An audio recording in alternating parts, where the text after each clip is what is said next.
This is a True Crime in Real Time update from True Crime Today and the Hidden Killers podcast. It began, as these stories often do, with a single detail that refuses to sit right. This time, it was the death of Ellen Greenberg, a vibrant school teacher from Manayunk, Pennsylvania, found lifeless in her apartment on a snowy January day in 2011. The cause? 20 stab wounds, 10 to her back and 10 to her chest, including a lethal one to her heart. And yet, the initial ruling from law enforcement was suicide. Now, 13 years later, a Philadelphia courtroom is once again grappling with the lingering questions surrounding her death. Questions her parents, Joshua and Sandee Greenberg, refuse to let fade into silence. In the hallowed chambers of Philadelphia City Hall, attorneys clashed in a high-stakes battle that teetered between forensic minutiae and allegations of systemic cover-ups. On one side stood the Greenbergs' legal team, armed with allegations that painted a chilling narrative. They claimed that the handling of the case by the city's police department and medical examiner's office raises questions about whether proper procedures were followed. The city's legal representatives, however, rejected these allegations with equal fervor. They argued that the officials named in the Greenbergs' lawsuit were protected by immunity. They described the accusations of conspiracy as speculative, unsupported by evidence, and, in no uncertain terms, absurd. The courtroom was a microcosm of tension and grief, reflecting the broader struggle for accountability and justice. For the Greenbergs, it wasn't just about Ellen's death. It was about exposing systemic flaws they believe prevent families from finding closure. For the city's legal team, it was a fight to protect institutions from what they deemed unfounded allegations. Ellen Greenberg's story began on January 26, 2011, when her fiancé, Samuel Goldberg, returned to their shared apartment during a blizzard. According to Goldberg, he found the door locked from the inside. After breaking it down, he discovered Ellen's body slumped in the kitchen. The knife used in the stabbing was still lodged in her chest. The scene, already jarring, was only the beginning of a series of inexplicable twists. Initial responders classified the death as a suicide. The autopsy, however, cast doubt on that conclusion.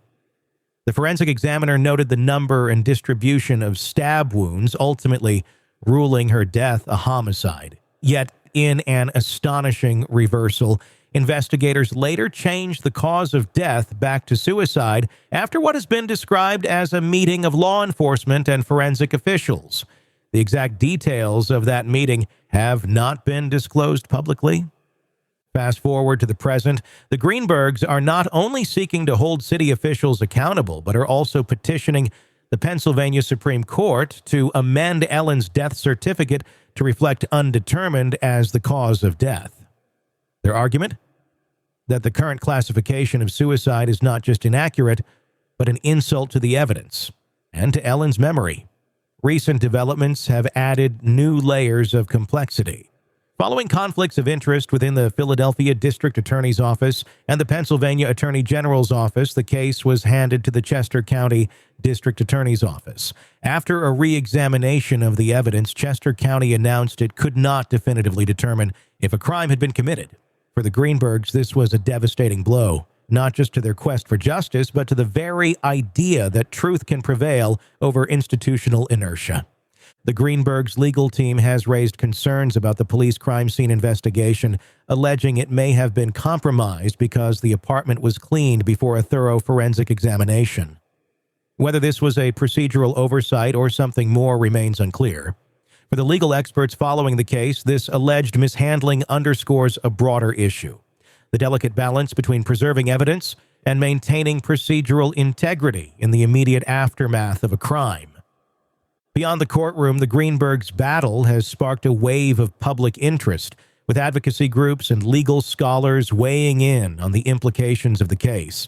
Many see Ellen's story as emblematic of larger systemic issues, from the handling of crime scenes to the classification of suspicious deaths. Social media campaigns, petitions, and public forums have amplified the Greenbergs' call for transparency, turning their private grief into a public crusade for reform. For now, the case is in limbo. The judge who presided over the hearing has yet to issue a ruling, leaving all parties in a state of suspended animation. For the Greenbergs, the waiting is nothing new, but their resolve has never wavered.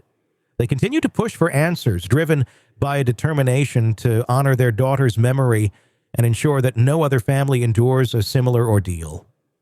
Outside the courtroom, the snow has long since melted, but the chill of unanswered questions remains. For those following Ellen's case, one thing is clear. This fight isn't just about a young woman's tragic death. It's about the system that was supposed to find answers and whether it failed her or worse, chose to look the other way.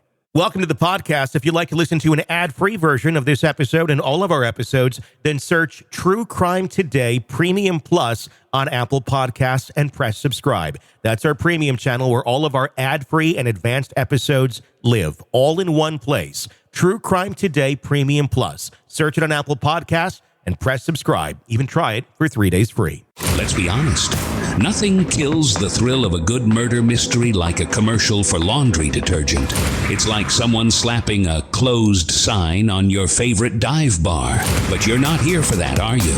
You're here for the good stuff. So ditch the ads and upgrade to True Crime Today Premium Plus on Apple Podcasts. With True Crime Today Premium Plus, you get your crime straight. No chaser. Commercial-free with extended interviews and early access. It's like getting the bartender's special when the bar's already closed. Search for True Crime Today Premium Plus on Apple Podcasts. Subscribe and drink it all in.